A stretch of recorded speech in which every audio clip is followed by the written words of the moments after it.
Mas vamos à palavra em 2 Timóteo 3, de 1 a 5. É uma segunda mensagem nessa noite. Preguei uma antes da saída para o recesso pastoral e agora vamos trazer a segunda e possivelmente teremos uma terceira, quarta e talvez quinta. Né? Porque esses 5 versículos aí, irmãos, nós queremos trabalhar com os irmãos dentro desses tempos difíceis. 2 Timóteo 3, de 1 a 5. O texto diz assim: sabe, porém, isto, nos últimos dias sobrevirão tempos difíceis, pois os homens serão egoístas, avarentos, jactanciosos, arrogantes, blasfemadores, desobedientes aos pais, ingratos, irreverentes, desafeiçoados, implacáveis, caluniadores, sem domínio de si, cruéis, inimigos do bem, traidores, atrevidos, enfatuados, mais amigos dos prazeres que amigos de Deus, tendo forma de piedade, negando-lhe, entretanto, o poder. Foge também deste. Amém ou misericórdia? Misericórdia e amém, porque até a palavra a gente tem que dizer, né?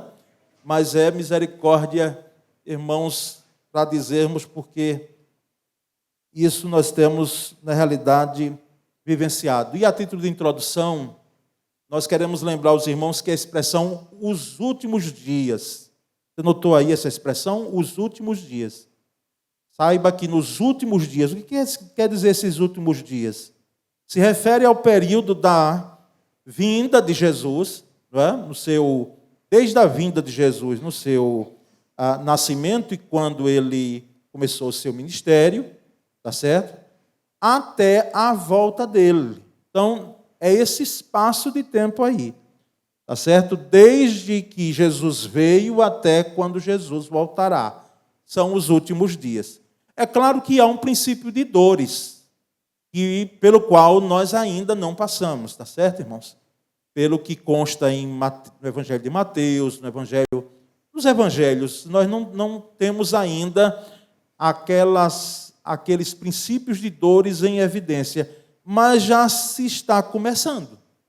Não é? Imagina como chegar às dores mesmo, né?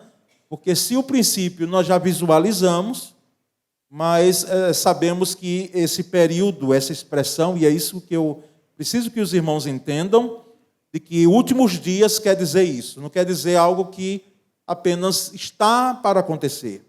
Mas também é algo que está para acontecer. Tá certo?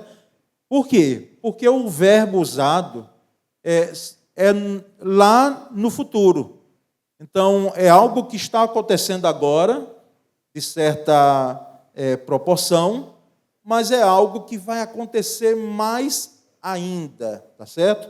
E assim, a maldade, então, ela é uma realidade patente, é claro que desde que o mundo é mundo, né? Mas há esse aumento, essa profusão, a cada dia a gente vai notando o aumento desses tempos difíceis. E na primeira exposição que nós aqui trouxemos, nós tratamos desses tempos difíceis usando os adjetivos, né? As expressões que o apóstolo Paulo, escrevendo ao seu filho na fé, Timóteo, ele usou. Mas em relação a nós mesmos, tá certo? Em relação à pessoa, não vou nem dizer nós mesmos, porque misericórdia.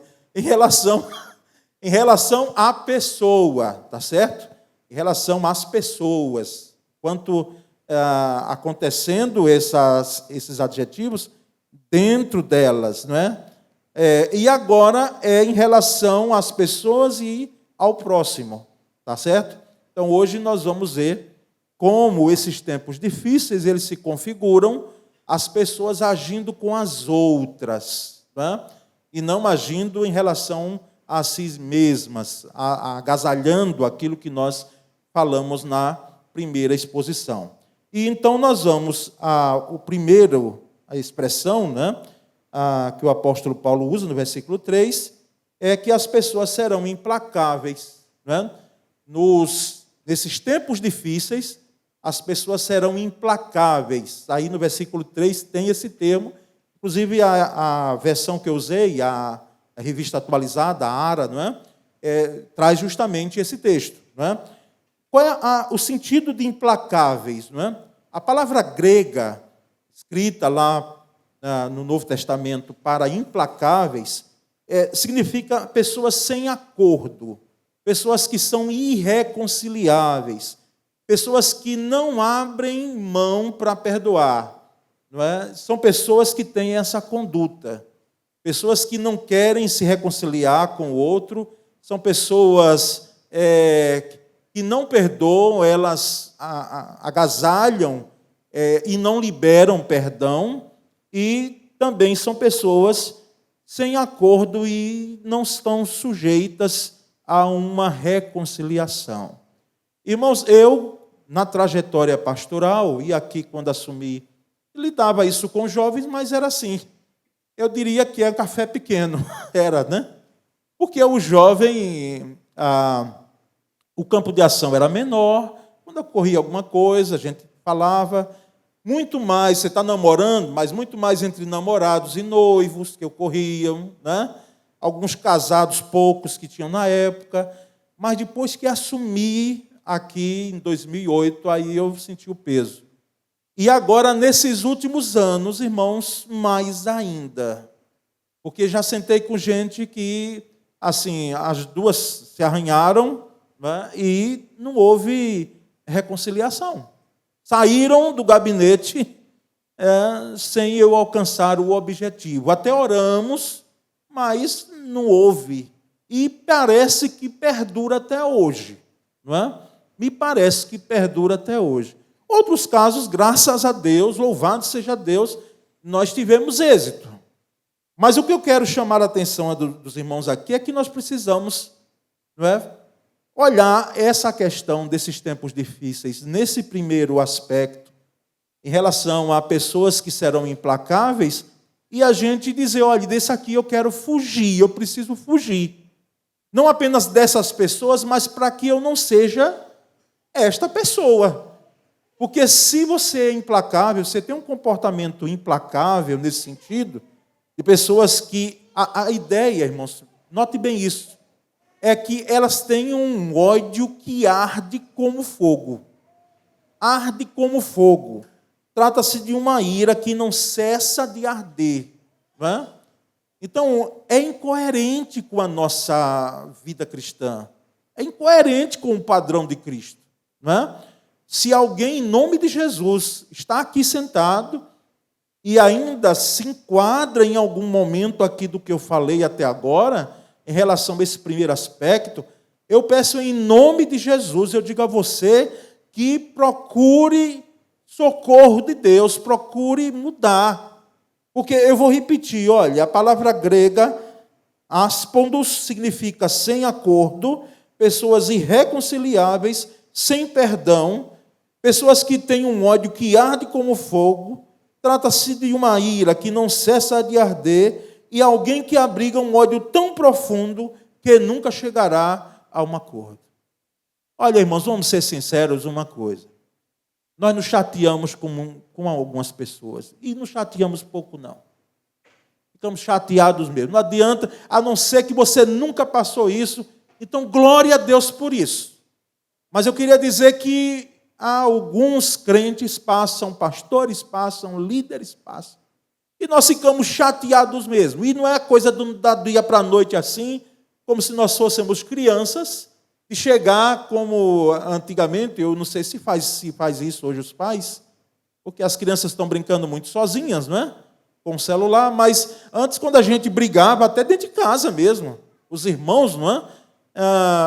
Os pais chegavam assim, ou o pai ou a mãe, diziam, abraça o outro aí, né? Aperta a mão do outro, e mesmo com a cara emburrada, fazia.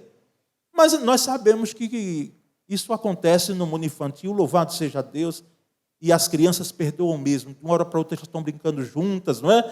Os pais é que ficam chateados quando as duas lá, uma dá um beliscão na outra, mas para as crianças já foi. Aquilo ali é um minuto apenas, não é? Mas nós sabemos que é um processo. E eu concordo com isso. Agora, que processo é esse? Que tempo é esse? Sou eu que darei o tempo de 10, 15, 20 anos, 30 anos, 40 anos, com uma conduta dessa, de implacável, e essa conduta é de gente que não tem nada a ver com a gente. Ou seja, não deve haver no nosso meio. Mas há um segundo grupo, não é? As pessoas serão caluniadoras. Versículo 3 tem aí. Não é? Caluniadoras. Então, a palavra grega diabolos, já ouviu ela? Diabolos, vem de calúnia. Diabolos é o caluniador. Tá certo? Então, diabo é um caluniador. Ele nos calunia, não é? E quem está fazendo o papel de caluniador tem parte com o diabo. Porque nós sabemos que o diabo é o comandante, e isso eu falo, irmãos, porque a Bíblia assim o diz, não é? Ele é o comandante, e isso nós temos por inferência, dos caluniadores. São pessoas que elas têm a conduta da calúnia. E trata-se da conduta em espalhar contendas, não é? E nós já falamos aqui, os irmãos, que contenda era uma deusa grega, não é? Contenda era uma deusa grega, era a deusa da bagunça, era a deusa da briga, era a deusa da confusão, não é? Era a deusa que os gregos tinham deuses para tudo, então havia uma deusa da contenda. Então são pessoas que espalham contendas, não é? Disseminam intrigas, jogam uma pessoa contra a outra, e isso pode acontecer dentro da igreja, em nossos relacionamentos, tanto eclesiásticos quanto familiares e de amizade. Jogam uma pessoa contra a outra e destrói relacionamentos. Esse é o perfil de alguém que é caluniador. Não é? Em vez dele construir pontes entre as pessoas, conhece gente que constrói pontes, não é? Mas em vez dele construir pontes, fortalecer pontes, ele constrói, sabe o quê? Ou ela constrói? Abismos. Abismos entre as pessoas. Então, precisamos ficar atentos em relação a essas pessoas que serão caluniadoras e serão nos tempos do fim, mas que já se encontram aqui no mundo. E não é de agora, é desde lá. Não é? Até antes de Cristo já havia. Então, lá em Provérbios, eu fiz questão de colocar no slide o texto, Provérbios 6, 16 a 19. Note bem aí, ó. 6 coisas o Senhor aborrece, e a 7ª a sua alma abomina. Deus abomina a 7ª. Então, o que é que ele aborrece? Aí é uma forma de expressão que, sabe, Salomão tem de fazer, tá certo? É mais do que poesia, irmãos. A gente, quando estuda a introdução bíblica, a gente vê esse livro como um livro poético, mas essa aqui não é só poesia. É poesia com doutrina também.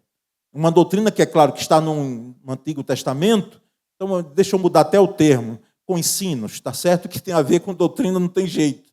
É porque dentro do estudo teológico nós sabemos que a doutrina ela está muito mais dentro do Novo Testamento, não é? Mas aqui são ensinos valorosos. Então, olhos altivos ele aborrece, língua mentirosa Deus aborrece, mãos que derramam sangue inocente Deus aborrece, coração que trama projetos iníquos Deus aborrece, pés que se apressam a correr para o mal Deus aborrece, testemunha falsa que profere mentiras Deus aborrece. E o que semeia contendas entre irmãos, essa é a 7ª. Deus abomina. Deus abomina. Então aqui não se trata do pior pecado, não. O pecado que Jesus falou é a blasfêmia contra o Espírito Santo, que é você negar a ação do Espírito Santo, você não crer, você não se debruçar sobre, você resistir, não é? Entre aspas aí, porque quando o Espírito Santo quer, ele pode fazer como ele bem entender, mas nós sabemos o agir de Deus, não é? Então, Deus abomina o que semeia contendas entre irmãos. É algo abominável. E nós então percebemos, irmãos, que esse é o pecado que Deus mais abomina. Um caluniador, irmãos, caluniador destrói o maior patrimônio que uma pessoa tem. E qual é o maior patrimônio que a gente tem? É claro que nós temos patrimônios que são importantes, casa, né? Hoje carro não é uma questão de luxo, é uma questão de uma necessidade. E aí vai. Até aquele sítiozinho, aquela casinha de praia que você tem, é bom. Mas o maior patrimônio que nós temos é o quê? É em relação ao nosso nome. É o nosso nome. Quando o nosso nome alguém espalha para qualquer pessoa pegar e espalha uma calúnia, não é? Meus irmãos, é aquela ideia de que como nós vamos estar colhendo, porque às vezes não sabemos aonde chegou, a quem chegou. Então, esses tempos difíceis, eles terão pessoas com a conduta de caluniador. E nosso meio não deve ter brecha para isso. Terceiro, as pessoas serão o quê? Cruéis. Cruéis. Nos tempos difíceis, as pessoas serão cruéis. A palavra grega aqui, anémeros, né, era aplicada mais apropriadamente a uma fera selvagem, a um animal selvagem. Você já encontrou com um animal selvagem? Deus livre e guarde. A não ser ele preso lá no zoológico, né? E você do lado de cá. Né? Um animal selvagem, anémeros. Dava a ideia, e não era usado para gente, para pessoa, era usado para animal selvagem. Mas trata-se aqui, então, de alguém que não tem nenhuma sensibilidade nem simpatia. E o apóstolo Paulo usa nesse sentido, de alguém que chega a uma selvageria, porque os animais são selvagens por instinto. Tá certo? Eu até parei de ver o National Geographic, é assim, é maluco que fala, né? Por aí, não é? Porque eu sempre torcia pela vítima. Mas a vítima, para vencer, era a coisa mais difícil. Não é? Por quê? Porque os leões, vou pegar os predadores por excelência, não é? Eles faziam todo o apanhado. Ainda quando eu assistia, vinha de mansinho, assim, parecia que nem tocava no chão, para não fazer barulho, para abater a vítima. E tinha sucesso, muitas vezes. Embora, eu lendo um tempo desse, diz que cerca de 70% a 80% das investidas, né, deles é sem sucesso. A vítima escapa. Mas os que eu vi, a maioria das vítimas né, não escaparam coisa nenhuma. Então, a ideia de alguém que não tem sensibilidade, não é? Alguém que não tem nenhuma simpatia, alguém que, olhe, preste bem atenção, que usa palavras que machucam, anémeros. São pessoas cruéis que usam palavras para machucar. Ela pode falar muitas vezes bravejando, gritando, como ela pode falar às vezes até baixinho, mas assim, olha, é moendo, é lançando setas com palavras cruéis para muitas vezes lhe machucar, quem sabe, mais ainda. E são pessoas que, as ações dessas pessoas ferem. Elas fazem ações que ferem. Então, pessoas cruéis, elas sabem como falar e como agir para ferir, como um animal selvagem. Suas reações são intempestivas e destruidoras. Aí eu fui buscar o termo intempestivo, e quem é aqui da área do direito ou conhece, não é? Não é da área, mas conhece. Eu dou graças a Deus, porque lidando com a igreja, a gente vai lidando com algumas expressões também, não é? Nos contratos, etc. Então, ser tempestivo, pode ser que, num primeiro momento, para alguns, como era para mim antes, era alguém assim que, né? Alguém que fazia uma expressão tempestiva, ou seja, aquela coisa, porque não vem de tempestade, mas vem de tempo. Não vem de tempestade, a expressão. Então, tempestivo é alguém que age dentro de um tempo. Né, Elisiel? Você que é formado. Então, a intempestividade é alguém que ela de uma hora para outra, de um momento para outro, sem você menos esperar, ela salta com 7 pedras, quem sabe 10, 30, 40, 50 na mão. Então, elas agem intempestivamente, fora do tempo, não é? Sem coerência, sem nexo. Não há nexo causal na ação delas. Não é? Elas agem e muitas vezes elas ficam assim furiosas por pouca coisa, às vezes. Por pouca coisa.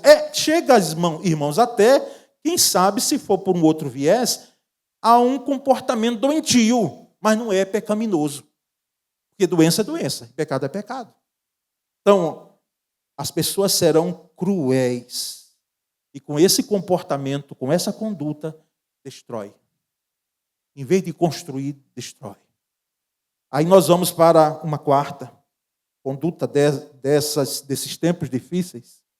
As pessoas serão traidoras. Né? Aí está inimigos do bem, Então vamos para inimigos do bem. Porque aí eu mudei, fiquei a ordem, não é, dos slides. Versículo 3 ainda está aí essa expressão. Homens, né, ou pessoas que serão inimigas do bem. Ou seja, existem pessoas de bem, e necessariamente não quer dizer que são pessoas boas na sua essência de ser, não é? Mas existe gente boa, viu? Mas o sentido é que eu quero dizer que a bondade é uma característica não apenas de Deus, mas que algumas pessoas têm. Existem pessoas boas dentro do plano humano. Não é? Porque quando aquele jovem chamado rico chega diante de Jesus, ele diz, bom mestre, aí Jesus diz, por que você me chama bom? Porque só existe um que é Deus. Veja bem, Deus é a essência da bondade. Um dos atributos de Deus é bondade. Agora, nós sabemos que tem gente que é bondosa. Gente que é bondosa. Existe uma mãe, muitas vezes, um pai, um irmão, alguém no meio da igreja, da família, nos relacionamentos de amizade, são pessoas que têm bondade no coração. São pessoas que, muitas vezes, elas são tão bondosas que chegam assim, a derreter, às vezes. Não é? Pela bondade, pelo cuidado, como eu vi num desses sepultamentos que teve em série aí há meses atrás, lembra? Não é? Parece que foram assim seguidos, uns 4, né? Aí eu ouvi de uma filha, mãe era tão bondosa, era tão cuidadosa e bondosa com a gente, chega assim, era um grude, era algo que parecia sufocar, mas era muito amor. Era muito amor, era muita bondade, querendo para que o filho fosse ali, aquele que era filho, a filha, fosse cuidado com maior carinho. Mas nós sabemos, irmãos, que existem também os inimigos do bem. Está aqui o apóstolo Paulo dizendo. Então, são pessoas que elas se opõem à bondade e às pessoas de bem. Elas vão de encontro à bondade. E também elas vão de encontro às pessoas de bem. Elas têm uma antipatia em relação a quando ela vê uma pessoa, não é, que é uma pessoa do bem. É uma pessoa de bem. Então, esses que são inimigos do bem, eles não suportam alguém que é do bem. E pessoas que se associam também com obras más. Elas têm um imbricamento com obras más. O que elas fazem está dentro das obras más. Obras que trazem prejuízo, né? É algo danoso. Isso ocorre, irmãos, em segmentos da sociedade e não deve ocorrer no meio da igreja. Não deve ocorrer no meio da família cristã. Não deve ocorrer em nosso meio. Não é? Vamos adiante. As pessoas, agora eu estou nas suas mãos, as pessoas serão traidoras, né? Ainda no versículo 4. Aí tem essa expressão desse texto de 2 versos de Lucas 21, 16 e 17. Vamos ler juntos aí? E sereis entregues até por vossos pais, irmãos, parentes e amigos, e matarão alguns dentre vós. De todos sereis odiados por causa do meu nome. A ideia de pessoas traidoras são os informantes traiçoeiros. Não é? Os traidores, irmãos, eles comportam-se traiçoeiramente como Judas Iscariotes. Lembra do teatro, né, infame que Judas Iscariotes fez em relação a Cristo? Olha, aquele que eu beijar, esse é o sinal, esse é o Messias, prendei-o. Então, é alguém que traiu Jesus Cristo. Como assim na trajetória da igreja e antes da igreja lá na Antiga Aliança, já existiam traidores. Pessoas que eram delatoras, né? Elas chegavam e elas entregavam. Na história da igreja, nós temos pessoas que elas são pessoas que não são dignas de confiança. E Jesus aqui nos alertou. Isso, irmãos, ainda não está ocorrendo, como nós temos aqui nas Escrituras. E sereis entregues até por vossos pais, irmãos, parentes e amigos, e matarão alguns dentre vós, e de todos sereis odiados. Por quê? Por causa do meu nome.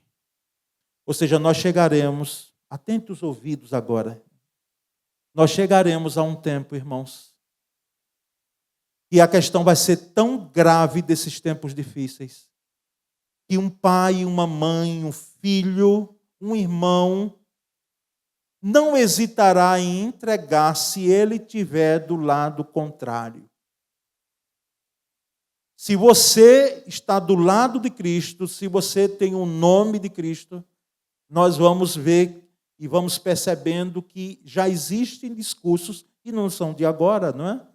Mas hoje parece que vai chegando, e vai chegando.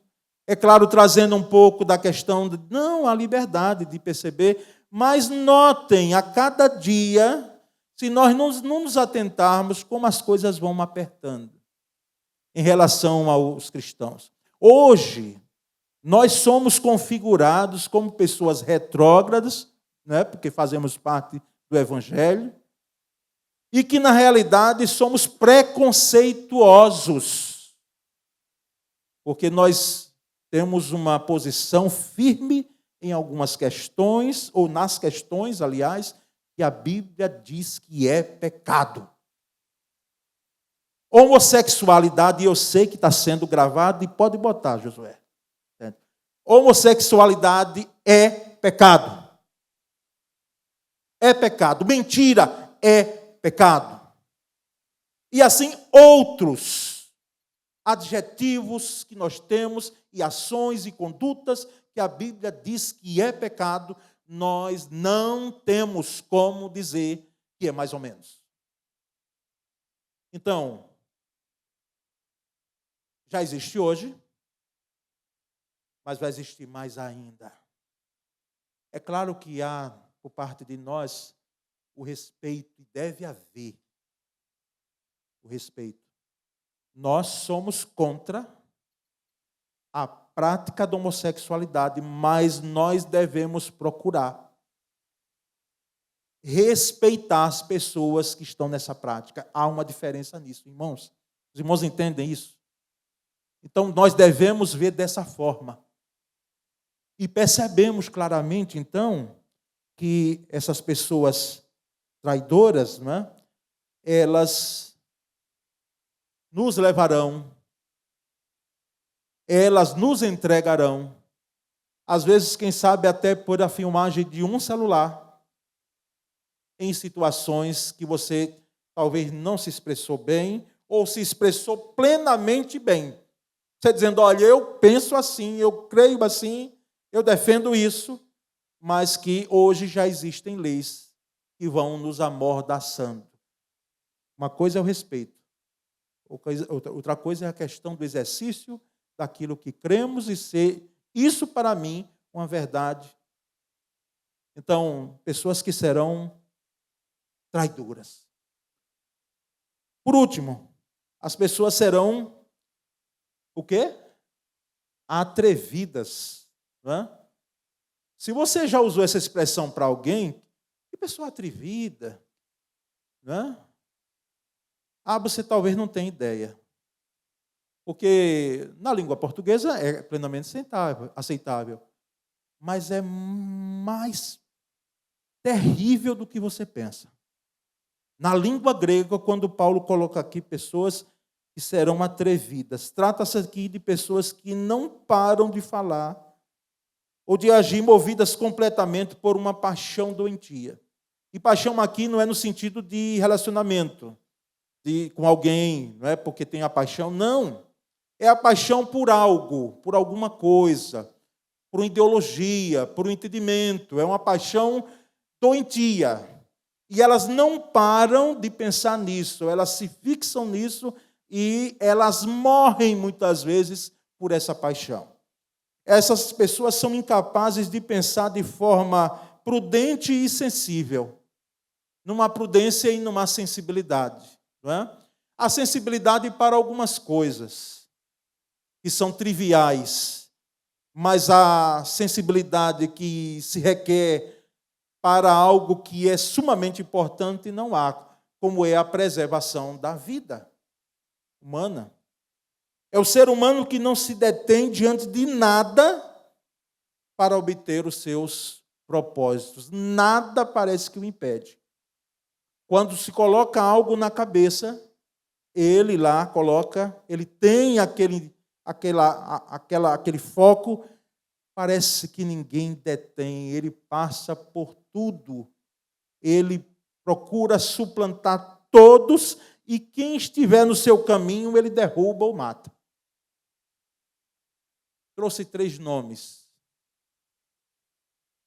dentre outros, na história da humanidade, para os irmãos verem o que significa, na sua essência, o que o apóstolo Paulo diz que existirão pessoas que serão atrevidas. Adolf Hitler colocou no seu coração um ódio contra o povo judeu, lamentavelmente dobrou a igreja cristã na Alemanha, e quem se levantasse também morria, não é? Como alguns morreram, como Dietrich Bonhoeffer, né? Morreu poucos dias antes de terminar a Segunda Guerra Mundial, preso porque não discordava totalmente. Quem é que iria concordar? Então, matou cerca de 6 milhões de judeus por causa de uma paixão doentia, que era, é claro, quando a gente estuda história, vai ver a questão comercial dos judeus, né? O jogo de interesses. Mas notem nos discursos, e isso está na internet, quanto teatro feito, quanto usar do corpo no discurso, as expressões faciais dele, né? Enquanto estava discursando. E um discurso que era, de fato, veemente. E fez o que fez. Desastrou, não é? Destruiu a Alemanha. Hoje os alemães, até hoje, irmãos, né? Eles levam esse estigma. E olhe que lá tem servos de Deus, no tempo ficaram servos de Deus, uns vieram até aqui para o Brasil por causa de um líder atrevido. Mao Tse-tung, na China, incentivou a proliferação, cerca do seu domínio, cerca de 900 milhões de pessoas nasceram. Por isso não é em vão que hoje tem muita gente na China, por causa do regime de Mao Tse-tung, ele incentivava que se tivesse muitos filhos. E hoje lá agora só pode, parece que ter 1 ou 2. Não é? Então a China é o país mais populoso que nós temos. E no regime dele, muita gente foi morta. Muita gente. não abria mão, era um atrevido, não é, que matou gente que era contra ele, que ele tinha o prazer, muitas vezes até, de matar. Para não ficar nessa lista extensa, porque nós temos muito mais gente boa, não é? Gente que procura paz. Talvez não ganhe o Prêmio Nobel da Paz, mas gente que promove a paz. Mas esses três, e por último o Jim Jones, não é? Esses aqui só os de mais idade, lembram, na Guiana Inglesa? Em 1974, 75, por aí, não é? Eu lembro como hoje, numa revista de circulação nacional, lá em casa, eu olhava aquela revista e via, porque foi capa da revista, não é? Os corpos estendidos no chão, porque esse Jim Jones, esse é só a abreviação do nome dele, o nome dele é outro, não é? Mas ele usava esse aqui, que passou pela igreja, e a igreja pentecostal não é culpada por isso, porque tem uns doidos também no meio batista, no meio dos segmentos religiosos. Alguns líderes que se colocam, não é, numa posição de loucura mesmo, e de maldade. Então, no caso de Jones, teve uma comunidade à parte, lá na Guiana, onde ele incentivou que todas as pessoas fossem morar lá nessa comunidade. Não é? Templo do Povo, inclusive, era o nome, olha. Não é? E um dia fatídico, muita gente, mas muita gente, tomou um líquido com cianeto, não é? Cerca de 900 pessoas, onde 300 pessoas eram crianças. Um terço. E morreram ali, por causa da loucura, da paixão desse atrevido. Então, quando você for usar esse termo agora, é bom você pensar, porque na língua grega não brinca. Paulo diz aqui que eram pessoas atrevidas, incapazes, imprudentes, insensíveis, pessoas que quando colocam algo na mente, são pessoas que elas vão e muitas vezes vão pisar a gente, maltratar a gente, para que os seus intentos se cumpram. Né? Ser batista, irmãos, é tão bom. Ô, bênção é. Às vezes a gente tem alguns perrengues que, pelo fato da gente poder decidir, pelo consenso. Mas é tão bom saber que o líder ou a liderança não impõe. Não impõe. Quem decide é a congregação. A igreja deve orar ao Senhor, buscar ao Senhor a vontade de Deus, para que essa vontade seja manifesta através da escolha. Não é assim que a gente vê no Novo Testamento? Por quê? Porque líderes que decidem sozinhos, pastores que decidem sozinhos, os segmentos religiosos que decidem sozinhos, pode ocorrer, Deus nos livre e guarde, não quero chegar a essa proporção não, sabe, irmãos? Mas ocorrem algumas loucuras. Inclusive nesse período político partidário nós estamos passando.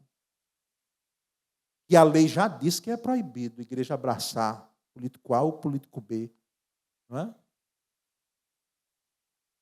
Eu, aproveitando aqui para fechar, uma vez que a gente já entrou, mas eu vou fechar esse parênteses. Entendo plenamente, irmãos, que nós precisamos orar muito mais do que temos orado. Sermos veementes em amor. Quando a gente vê uma conduta que é reprovável no nosso meio, em amor, não é? E todos nós aqui entendermos que a coisa não será fácil para nós. Não será. Então, que você continue, meu irmão, pedindo muitos anos de vida, viu? Eu também quero viver. Mas nós sabemos que as coisas se encaminham para tempos mais difíceis que nós temos. Sim, pastor, e o que é que nós vamos fazer então? É desanimar com isso? É sermos temerosos? Não. Inclusive, casais, pelo menos um ou dois que eu casei, disse, pastor, nós não queremos filho de jeito nenhum. E aí eu queria saber a causa, né? Por que você não quer? Porque é uma decisão hoje do casal, né? Passa pela decisão. Eu pensando que era algo assim, querido. Não quer, não quer. Pronto. Embora a gente incentive muito, né, pastor Cláudio? Mas a gente olha, e como é que será o nosso filho? Como é que serão os nossos filhos amanhã? Como é que ele vai viver? Eu digo, meus queridos, se for por isso, tenham, né? Se for por isso, tenham filhos, por favor, porque esse texto que nós lemos de Lucas, Jesus disse no final, mas nenhum cabelo da vossa cabeça cairá. Pode ver em Lucas lá, nenhum cabelo. O que Jesus quis dizer ali? Eu vou cuidar de vocês. Eu vou cuidar de vocês. Entendeu? Não se atemorizem por isso. Ao contrário, quando vocês virem essas coisas acontecer, lembra do sermão profético de Jesus? Comecem a olhar para cima e glorificar, porque a nossa redenção está o quê? Está próxima. Então, por temor, não. Por temor, não. Agora, nós precisamos, né, ter muito cuidado para que algumas posturas elas venham tomando conta da nossa vida, dentro da igreja, rompam os muros da igreja e comecem a entrar. E a gente olha e diz, não, isso é normal. Não, não é normal. Isso não tem nada a ver. Por isso que lá no final, né, foge destes. Foge destes. Né? Nós não temos relacionamento nenhum com eles. Nós não temos. E que nós também jamais venhamos a apoiar conduta tal. Amém? Graças a Deus. Né? Nós vamos estar orando, Senhor. Ao Senhor Deus agora, pedindo essa graça e misericórdia, sabendo que esses tempos difíceis são tempos que nós devemos, né, nos atentar e fazer a leitura não exagerada, maximizada, mas a leitura bíblica da coisa. Né? Ore comigo agora, me acompanhe. Senhor Deus, tua palavra aqui foi pregada e nós, ó Deus, agora te pedimos a graça e a misericórdia sobre a tua igreja. Porque trouxemos essa palavra aqui, não foi em vão. Essa série de pregações não é em vão. É porque está nas Escrituras. E se está lá na Escritura, ela serve de alerta para nós. Ela serve de incentivo para que nós possamos ir na contramão daquilo que o apóstolo Paulo escreveu nesse capítulo 3 dessa segunda carta a Timóteo, de 1 a 5.